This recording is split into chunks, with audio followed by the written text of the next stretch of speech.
Hey guys, welcome back to the BuzWeaver channel. I hope everyone had a great Easter, at least as of this recording, of course.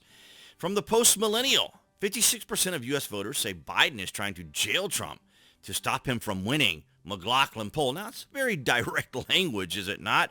I think here on the BuzWeaver channel, we kind of get the impression that, though subtly and ambiguously, although quite apparent, of course, the establishment and the Democrats are going to try to maintain plausible deniability about it.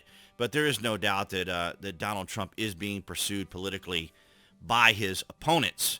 A majority of U.S. voters believe that President Joe Biden is attempting to stop Donald Trump from being president again by putting him in jail, according to a new poll. That's very hyperbolic language, to say the least. But I think that in a common sense approach to it, when you assess what's happening and the amount of activity or lawfare that's going against Donald Trump, this may be a very direct way of putting it. Per a poll from McLaughlin and Associates, 56% of voters polled nationally answered yes to President Trump has been indicted on a total of 91 counts by supporters of Joe Biden and his Justice Department. If convicted of these charges, do you think that Joe Biden wants to stop President Trump from winning the election by putting him in jail? Only 30% answered no, and 14% did not know or refused the question. Of those polled who are Hispanic, 53% agreed that Biden was trying to stop Trump by putting him in jail. 41% of black Americans also agreed with the sentiment. Now that's impressive. That's a pretty massive number. Now, of course, we are talking one poll. And, of course, the question is very direct, so there isn't a lot of leeway in there. So either the people obviously the people have to agree with that or disagree with that. And this is the way polling works. It's kind of a statistical manipulation, as I like to think of it as, right? Just a sampling of opinions. For independents, 50% believe that Biden's suits are an attempt to put Trump in jail, lawfare actually, with only 33% disagreeing. 53% of women polled also agreed that if Trump was convicted, it would be because Biden wanted to put Trump in jail. So I was just trying to think out loud here I was trying to think and read at the same time, because it's curious the way some of these pollings work. Of course, I always like to use Real Clear Politics because it's aggregated. But based upon a lot of what we have been covering here on the channel and the way things are working out in many of these cases against Donald Trump, and one of the most common phrases that you see, or I see on Twitter and all that, is 91 counts. How is anyone going to vote for someone who has 90? They say 90 counts because people round it off, right? They're not going to say 91. They usually say 90. And so this is the continuing mantra that comes out from them on Twitter. How is anyone going to be able to vote for someone who has 91 counts? Well, look, and as we say here on the BuzWeaver channel, indictments aren't guilt. Accusations aren't guilt. And in the case, as we saw in New York on the alleged fraud, there was no victim. There was no plaintiff. Deutsche Bank got paid. The insurers got paid. They got their buildings. The contractors built the building, and no one filed a fraud case. It was based upon an old statute there in New York. That was obviously something the state wanted to take advantage of. And 𝐀𝐦𝐚𝐳𝐬, there, the governor of New York, had to then try to pacify all these businesses and companies and industries and real estate investors that, oh, no, this was a unique case. And in that situation, one can make a very simple determination. They're targeting Donald Trump. If she's trying to say, oh, no, businesses don't have to worry, companies don't have to worry. No. This is a very unique situation.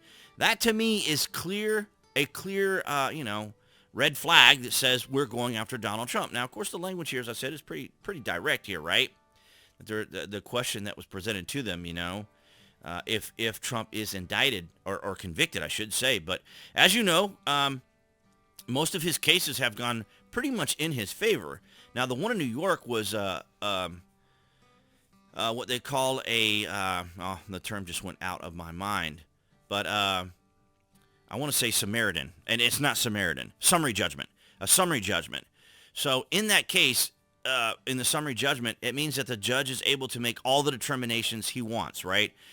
He wouldn't allow Trump to enter anything into evidence. He wouldn't allow even Alina to speak, his attorney. He wouldn't even let her speak. So they were basically controlling all of it in what people call, of course, a kangaroo court or a banana republic style way of doing it. But when you look at all the information and you compile it all together, you look at what's going on with classified documents and the fact that they said that Joe Biden was too incompetent to stand trial. Think about that.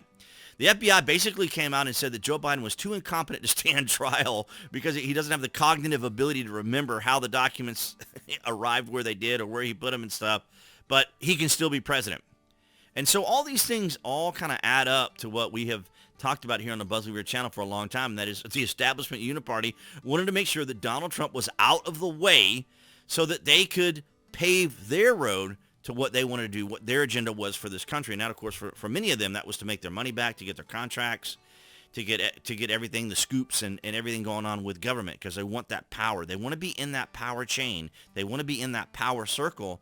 And it's just absolutely extraordinary. Now, you guys will have to let me know down in the comments below, do you think at this point of covering the content and of this direct polling by McLaughlin, do you really feel at this point that it is becoming very, very apparent that Donald Trump is being politically persecuted? Because you would think that the Democrats would have something to offer people, right? You would think that if you want to gain voters, if you want people to vote for you, you would have to give them something to earn their vote. But the Democrats aren't doing that.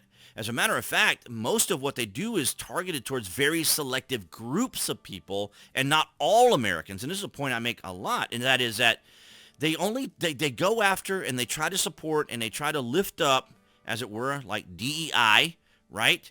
Diversity, equity, and inclusion, certain groups of people while ostracizing the rest of Americans.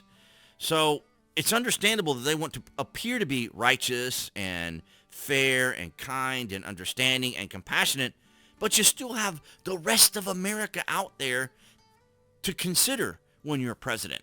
You can't just focus squarely on a select group of people and then expect that focal point of compassion and empathy and understanding to simply carry everyone else in America as though they were feeling as though they're being represented as well. And it really isn't. But I'd like to get your thoughts down in the comments below, what your guys' thoughts are at this point here, early in 2024. As we say, it's going to be a very wild one. But nonetheless, I want to thank all you guys across New Tech, that's BitChute, Rumble, Odyssey, and of course everyone here on YouTube for your guys' continued support. Appearing there on the screen, it will be the channel icon. You guys can click on that and subscribe to the channel, as well as to select notifications. That way you know when there's content here on the channel, and I'll see all you guys in the next video.